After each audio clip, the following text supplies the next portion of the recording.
KGM이 올해 하반기부터 신차가 계속 출시될 예정이죠. 그런데 사실 액티언을 비롯해서 프레스 픽업 트럭 KR10, F100 이렇게 아예 새롭게 나오는 신차만 있는 게 아니잖아요. 지금은 중형급 이상으로 초점이 맞춰져 있긴 하지만 티볼리도 풀체인지가 될 예정입니다. 그런데 티볼리가 풀체인지 된다는 걸 생각하니 갑자기 스즈키 짐니가 떠오르더라고요. 꽤 오래 전에 KGM이 스즈키 짐니 스타일의 소형차를 만들 수 없는 이유에 대해 설명한 적이 있는데, 다른 한편으로 생각을 해보니 꼭 짐니 같은 차를 새로운 모델로 추가해야 하나 싶은 생각이 든 겁니다. 차라리 티볼리 풀체인지를 짐니 스타일로 만들 수도 있는 거니까요. 오늘은 그래서 이게 뭐 실현될 가능성은 얼마나 있을지 모르겠지만, 만약 티볼리 풀체인지가 짐니 스타일로 나온다면 어떤 일이 벌어질지, 그리고 진짜 이렇게 만든다면 KGM한테는 얼마나 도움이 될지, 이런 얘기들을 해보려 합니다.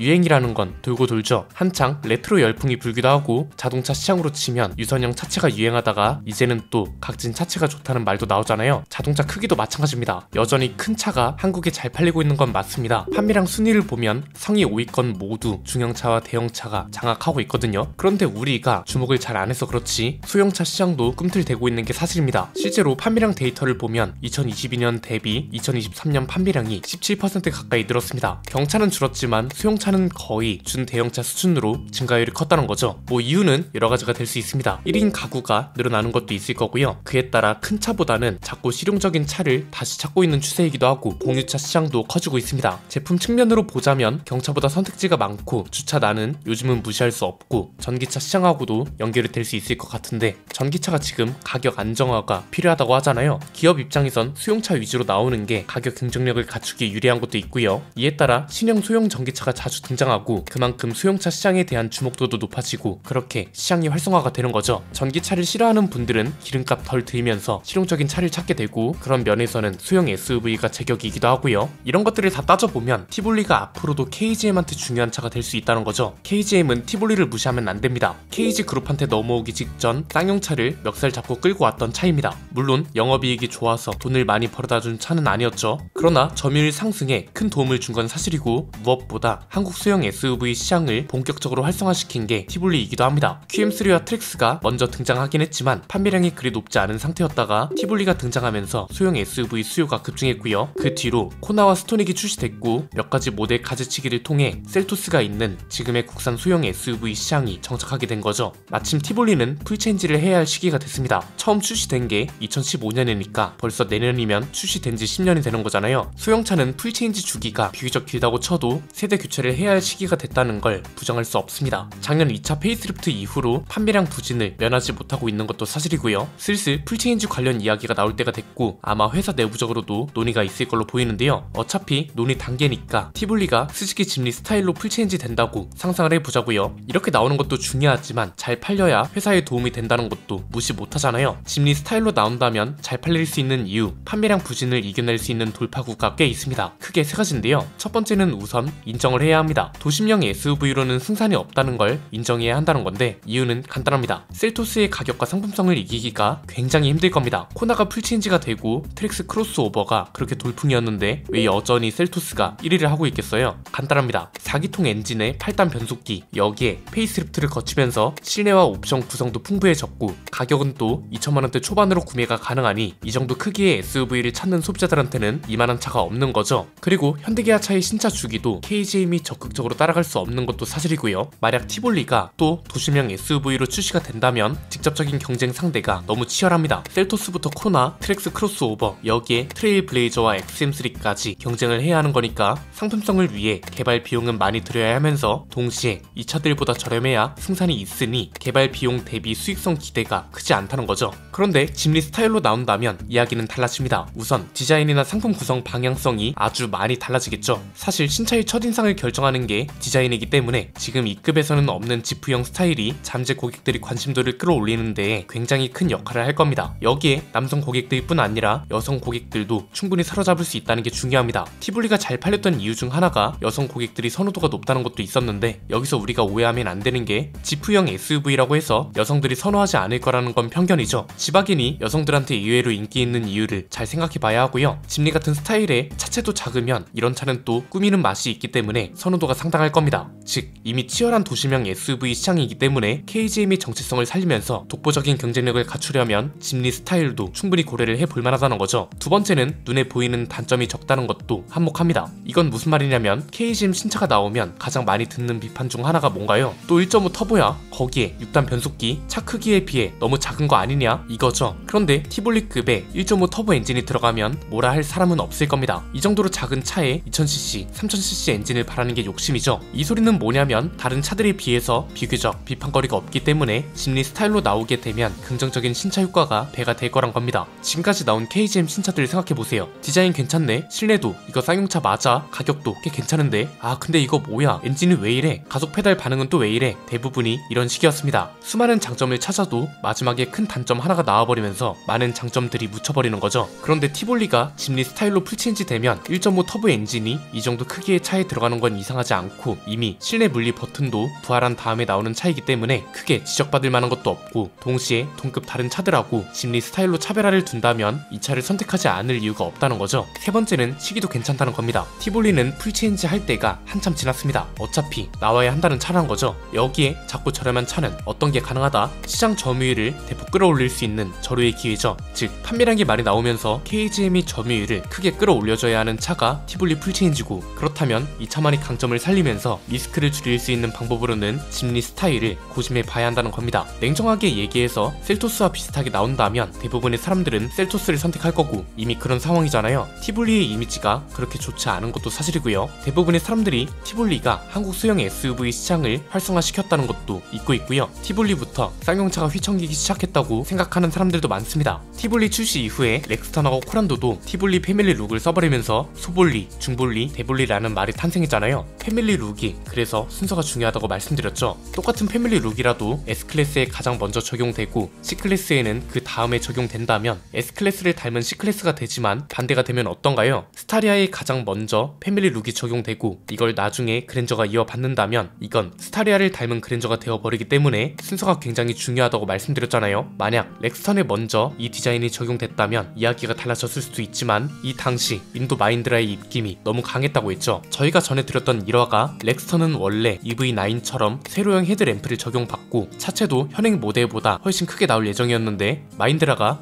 야야 티볼리가 성공했잖아. 그럼 성공한 사례를 따라가야지. 그리고 인도에선 어차피 큰 차를 안 타니까 그냥 티볼리랑 비슷하게 만들고 크기도 줄여. 이렇게 해서 현행 렉스턴이 그렇게 나오게 된 거라고 말씀드렸죠. 그래서 어차피 KGM 입장에선 티볼리라는 이미지가 그렇게 무조건 끌고 가야 할 만큼 가치가 있는 것도 아니고 어차피 건곤감리라는 한국적인 디자인 요소를 밀고 있으니 이걸 재해석해서 짐니 스타일로 만드는 게 어떨까 싶은 거죠. 이게 잘 팔릴만한 요소가 있다면 모르겠지만 오히려 다른 경쟁 모델들에 비하면 독보적인 이미지를 가져갈 수 있고 잘 팔릴 이유가 없는 것도 아니기 때문에 이야기를 하는 거고요. 물론 해결 과제가 아예 없는 건 아닙니다. 가장 중요한 게 개발비와 공장 생산량일 텐데 우선 개발비는 도시명 SUV보다 많이 들어갈 겁니다. 지프형 SUV이기 때문에 오프로드 성능이 다른 차들보다는 잘 나와줘야 할 거고요. 지프형 SUV라고 해서 승차감이 너무 안 좋아 버리면 사람들이 이 차를 선택할 이유가 없어지잖아요. 그래서 아마 도시명 SUV보다 더 폭넓은 개발이 필요하겠지만 그래도 어쨌든 티볼리 풀체인지가 나와야 하고 어차피 개발 비용이 들어가야 한다면 좀 더 잘 팔릴 수 있는 방향으로 차가 나와야 하는 건 당연하니 고민해 볼 만한 가치가 있다는 거겠죠. 그 다음 공장 생산량. 사실 생산량이 받쳐줘야 박리 다매라는 것도 가능한 건데 지금 상황에선 박리 다매가 불가능하죠. 평택 공장 하나로 내연기관차랑 전기차까지 감당하는 것도 지금은 벅찹니다. 그런데 1, 2년 내로 생산량이 꽤 괜찮아질 것으로 보입니다. 두 가지 이유인데요. 하나는 모델 가지치기가 2년 내외로 꽤 많이 될 거고요. 또 다른 하나는 평택 공장 라인이 증설될 예정이란 겁니다. 우선 모델 가지치기는 무슨 말이냐. 김승현 편집장이 액티언 시승기에서 뭐라고 했죠? 왜 그런 질문이 많았잖아요. 토레스가 있는데 왜 굳이 비슷한 액티언을 출시한 건지 모르겠다 이런 거요. 이게 10년 전쯤 현대차를 생각하시면 된다고 말씀드렸었는데 이 당시 현대차도 보면 모델 라인업을 확 늘렸다가 지금은 대부분 단종되거나 통합되거나 하는 모델 가지치기를 했습니다. 대표적인 게 산타페 롱바디 모델이었던 맥스크루즈는 단종됐고요. 엑센트도 세단과 해치백 모델이 있었는데 단종됐고 i30도 해치백과 외건이 있었지만 단종됐습니다. KGM도 이렇게 모델 라인업을 우선 늘려놓고 잘 팔리는 모델은 남겨두고 안 팔리는 모델은 가지치기 하듯 없앨 거란 거죠. 이건 어떤 자동차 기업이든 대부분 거치는 과정이고요. 평택 공장 라인을 증설한다는 소식도 있죠. 원래 기존에는 새로운 공장을 짓는다고 했었는데 부지 비용 논의가 평택시랑 잘 안 돼서 아예 기존 평택 공장 생산 라인을 증설하는 방향으로 가닥이 잡혔다고 했잖아요. 곽재선 회장께서 언급한 걸 보면 신형 전기차와 하이브리드 차를 내년 상반기 중에 출시할 거라고 했고, 동시에 단기적인 계획으로는 평택 공장 내에서 라인을 증설하는 시나리오가 유력하다고 하고 있으니 모델 가지치기와 공장 라인 증설이 비슷한 시기에 이뤄지면 짐리 같은 소형차도 박리 다매가 가능해지는 거죠. 이 시나리오대로 흘러간다면 티블리 풀체인지는 새로운 이름으로 짐리처럼 등장을 할 거고, 박리 다매 전략이 성공하면서 회사에 돈이 되는 제품으로 남으면 신차 개발도 더 활발하게 이뤄질 뿐 아니라 서비스 센터나 영업망 품질도 올릴 수 있는 계기가 되는 거라서 티블리가 풀체인지 되면서 다시 한번 점유율 상승을 이뤄냈으면 하네요. 오늘 내용은 여기까지입니다. 내용이 유익하셨다면 구독과 좋아요, 알림 설정 부탁드립니다. 지금까지 저는 안피디였습니다. 감사합니다.